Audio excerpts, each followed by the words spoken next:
This is Sergeant Betsy Brantner Smith with the National Police Association, and this is the NPA Report.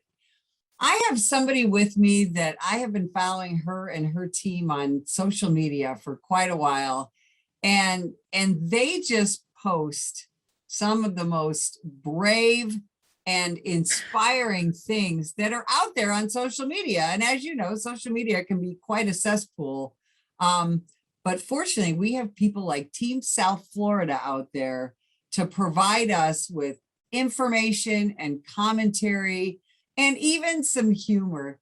Joyce, welcome to the show. Thank you so much for having me.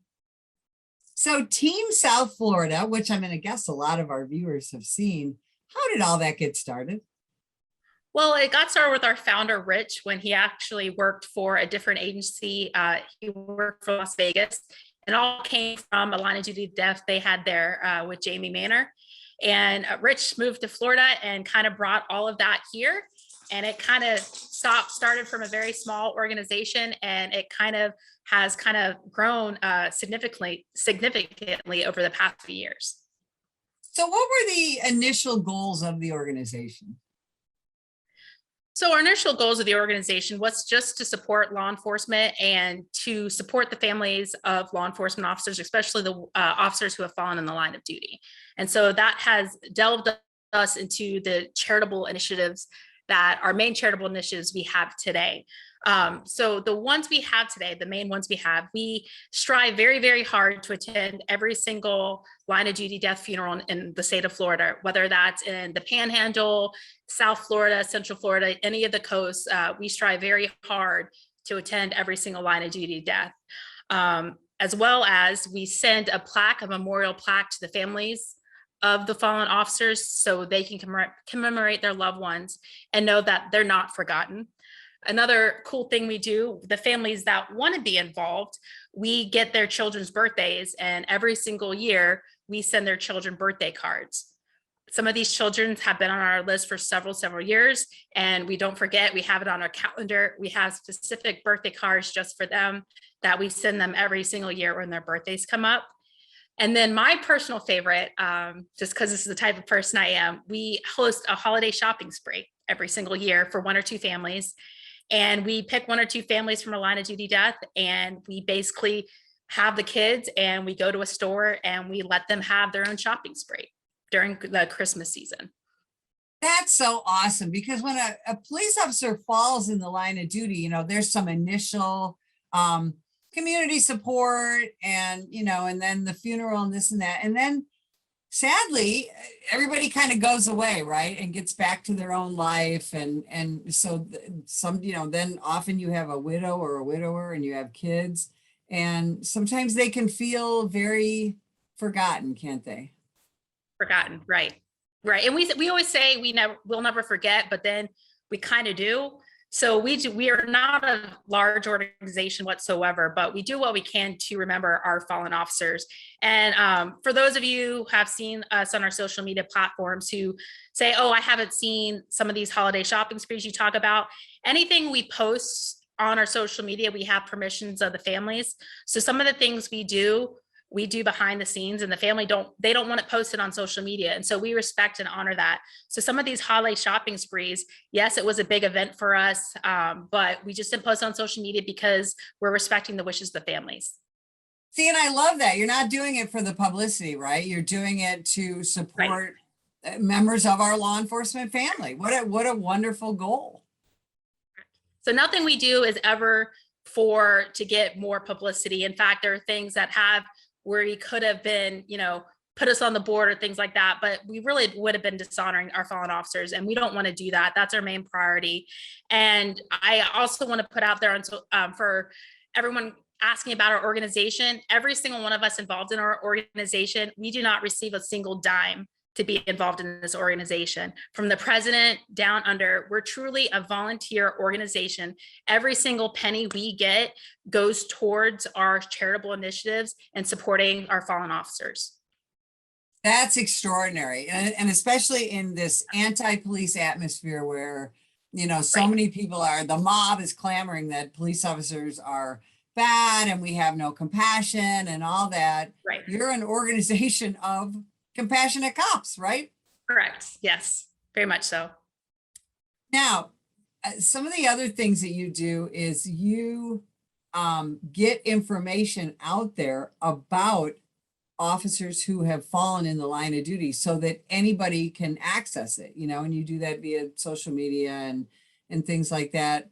And that can be painful, right? Because if people don't know, Florida is generally in the top 3 of the states that lose law enforcement officers in line of duty. I mean, every single year. Florida's a big state. You have a lot of cops, and you have a lot of crime too, and you have a lot of police officers who die in the line of duty, don't you? Yes, we do. We, like you said, we're one of the top ones in the country. And most people, when they think of Florida, they think of Disney and beaches, and they don't really realize that, yes, there are areas of our state that do have a high crime rate, and that we do have a lot of line of duty deaths, unfortunately. And that can be very taxing on us, because we literally scour Facebook and the internet every few days looking for things like that. We hate putting it out there because it's so tough posting things about fallen officers, but we want to get the message out there that, yes, this is happening. We're losing officers. And one of the other things that you guys do is you get information out there. And I've got to say, unfortunately, law enforcement has become horrifically publicized, not publicized, politicized. And that's something that, all of us who are police officers, when we took that oath of office, we were told, and appropriately so, that people are not supposed to know our politics. We're not supposed to be political at work. We're not, that worked well for a while with our profession, but unfortunately now in the post George Floyd era, law enforcement's become terribly politicized. And so sometimes we just have to embrace that, don't we?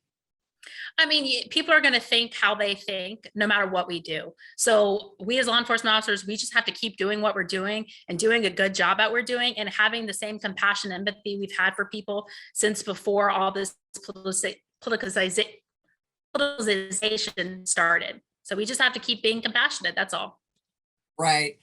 And you guys all work in a state that, you have a conservative governor. Yes. And one of the things that he is doing is he is encouraging police officers from other areas who might not, who might feel they're not getting treated very well, or they don't want to abide by the vaccine mandate, or they're tired of being vilified, they're tired of being defunded. Your governor is encouraging police officers to come to Florida. I personally know several police officers who are right now in the process of making that move. How does Florida law enforcement feel about that? We love it. The more the merrier. The more people we can get down here that want to be down here. We absolutely love it. In fact, I was just talking to someone 3 days ago who just left NYPD. They've only been in Florida for a few weeks, and he's trying to get hired on with in a Florida agency. He doesn't know which one yet. He could not believe me when I told him that I can park my patrol car in my driveway. Couldn't believe it. And I'm like, he's like, I would never dream. He's like, I don't even tell people what I did because I was embarrassed. And then I started talking about how the climate was last year and why at times it was bad. It definitely wasn't like it was everywhere else in the country. I had people come up. I was working in a high crime area. I had people who lived in that area come up to me and tell me, don't listen to what these people are saying on the news. They're like, they're not the ones in the community caring about our community like you guys are. And so people don't see that the people who are in these communities, they want us in these communities because they know we're there to help them. So I say that people, if you are from any other state and you're not liking how you're being treated, come on down to Florida because we'd love to have you. Plus the weather's amazing and you've got water on 3 sides of the state. Yes, I think it's in the 70s today. So it's really nice today. Absolutely. Now, you guys have a very active social media presence, Instagram, Twitter. Mm-hmm. What, do you see some pushback? First, let's talk about the pushback, and then let's talk about the positives of that. Every now and again, we'll share a post that when we start seeing comments, we know it's been shared on anti-law enforcement pages or sites or anything like that, because we'll start getting a lot of negative comments. And we try to drown those people out. We want our page to be as positive as we can be, but we also want to show people what law enforcement is like and the climate of law enforcement right now. So we try to find that balance, but we do have certain posts that draw heavy criticism, but it's not from the people who normally support the police and now they're criticizing our posts. These posts sometimes are shared, and we've had some posts shared, 80,000 times, and it's clearly shared by anti-law enforcement groups because of the posts and everything is a laugh emoji and reaction. And we kind of just, honestly, we ban those people because they have no spot on our page. We're there for the supporters of law enforcement. That's why we're there.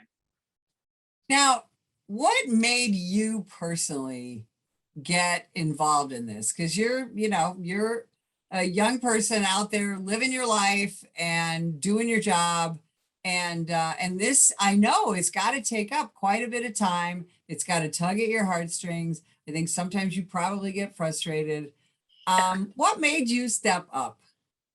So it was really kind of a roundabout way. I wasn't even seeking this out initially. I responded to a Facebook post in a law enforcement group, and somebody just asking for a law enforcement officer in the Central Florida area.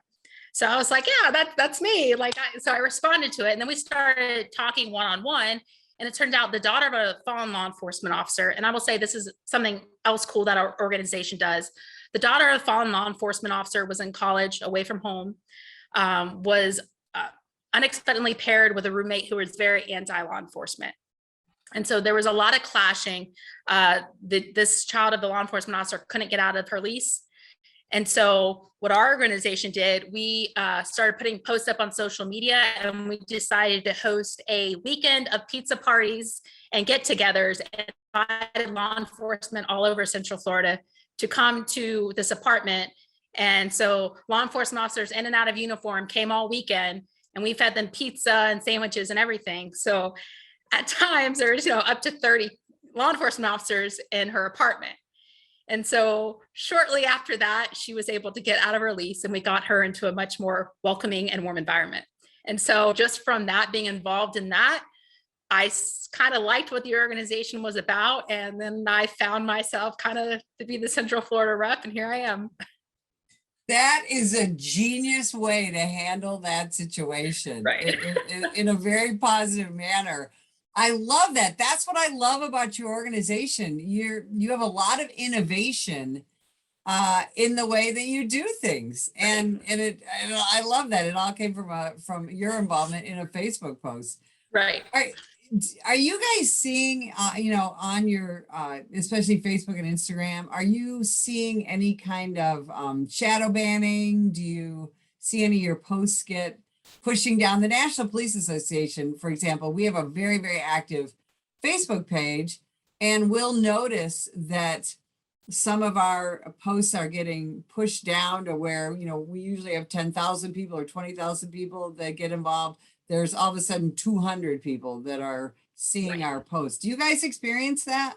Yes, especially over the past year and a half, we definitely experienced that. Well, posts where, you'll have thousands of likes or reactions, the next post is, a handful, and or we'll get the thing where it covers it up and say, oh, this has sensitive content in it, when there's nothing sensitive about the post. They just don't like our content. So we have seen that. I think that's probably a national issue with any organization that has, a good following on social media, unfortunately. But all we can do is push through and continue to post. And we have a backup account now on Instagram in case they ban us. So we just kind of have to work around it and keep doing what we're doing. That's awesome. So what do you guys see as the future of your organization? Like, what are some of your future goals that you're working toward? Some of our future goals, I think if we had more funding, I know we'd probably like to do more of the shopping sprees. One of the other things we do, we pair with another organization and we donate a laptop to the children of fallen officers when they turn 17. That way, when they go off to college, they have a laptop to help them and that burden doesn't have to be on their parent. And so I think if we had more funding, which we do what we do with what we have, but if we had more funding, we'd love to expand some of that just to help out more families, because we always want to do more, but we don't have the money for it. But we just want to expand that. We'd love to expand our peer support. We do have a peer support program. It's really not your official peer support program like you'd find in an agency or anything like that. But we do have peer support that you just talk to somebody from our organization, or if you're a firefighter, we have our firefighter connections as well. Because we don't ask you your name, your agency, your state. You can give us a false name, tell us anything, and we're literally there just to talk with you. Because we feel that it's been stigmatized to reach out, especially when these agencies have their own peer support programs. Right. They don't feel comfortable talking to their own agencies as much as they say, oh, it's okay not to be okay, reach out. Okay, if I reach out, what happens? What then? So we have a peer support program. The number is 702-527-1290. If you call that, text it, we'll contact you back and we'll just listen and we'll talk with you. If you need to be connected with further help, we have those connections as well. But we're there for our fallen officers, and we want to be there for our officers who are going through critical incidents and maybe a mental health crisis. And I think I'm so glad you guys are doing that, because very often when a law enforcement officer is feeling just overwhelmed and doesn't know where to turn, it is very difficult for us to turn sometimes to our own agency, because we don't know. I've talked to countless police officers who sat down with their supervisor and said, I'm struggling, I think I need to talk to somebody. And all of a sudden they find themselves with being relieved of duty, Right. taking their gun away, Right. and they're sitting on the front desk, or maybe they're sitting at home on the couch when all they wanted Right, to which is even do. worse. Yes, exactly. So in that peer-to-peer support is extraordinarily helpful, isn't it? I'm sure, you, in doing what you do for a living, have found that just talking to another police officer, whether you actually know each other or not, can be incredibly helpful, isn't it? Oh, for sure. And I know, especially if you're involved with you work with, if you're involved in a critical incident together and you're struggling, you may feel bad even reaching out to your partner or your friend, because what if I'm the only one struggling? And so it really helps to reach out with somebody outside of that. So I know there's been since I've been involved at work where I've contacted someone who's not in my agency, a peer who's a friend of mine. And I'm like, hey, this is what happened. And we're like, yeah, this is normal feeling. This is how you will be feeling. And you just talk it out and you feel so much better afterwards. You're not bottling it up inside. You're not letting it eat you. You're normalizing the feelings. Like, it's okay if you don't feel okay at this moment. You're not supposed to feel okay. You're not supposed to. Most people don't go through these traumas one time in your life, but you're going through it dozens and dozens of times, depending on the agency you work for. So to normalize those feelings and get people in a good mental health state, because we hate seeing, we kind of use Blue Help to keep track of the suicide data, but we hate to see this data of officers dying by suicide. In fact, South Florida had one just last night. And Florida's had more this year, and if people don't know, we die over twice as often by our own hand as we Right. do by felonious assaults. And it is devastating to a family and devastating to an agency. We just had one here in Pima County, Arizona as well this week. And it's heartbreaking and it's senseless. And I'm glad that you guys are involved in trying to do something about it.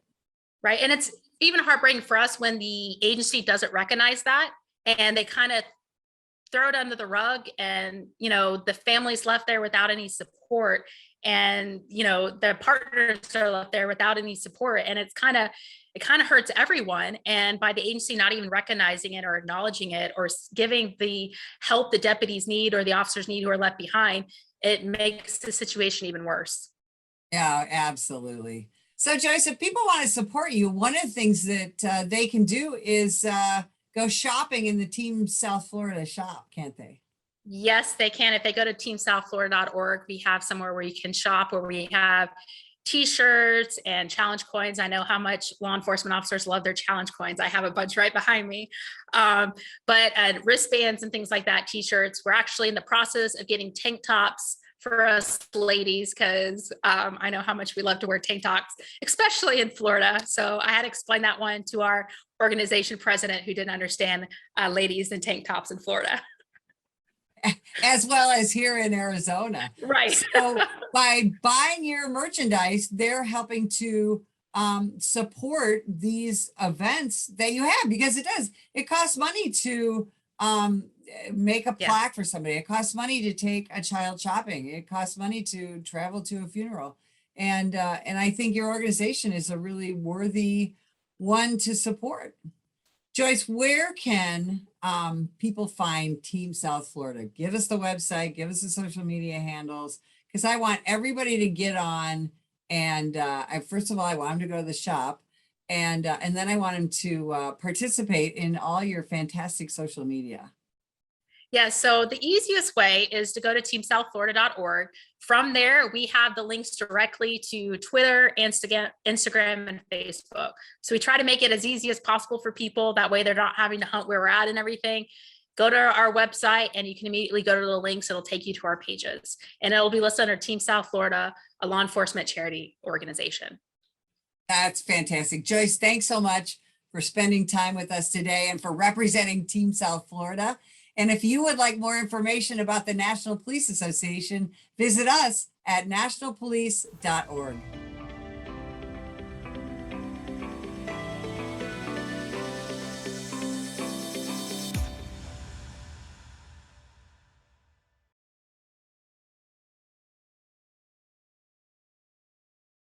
Sam, put the gun down!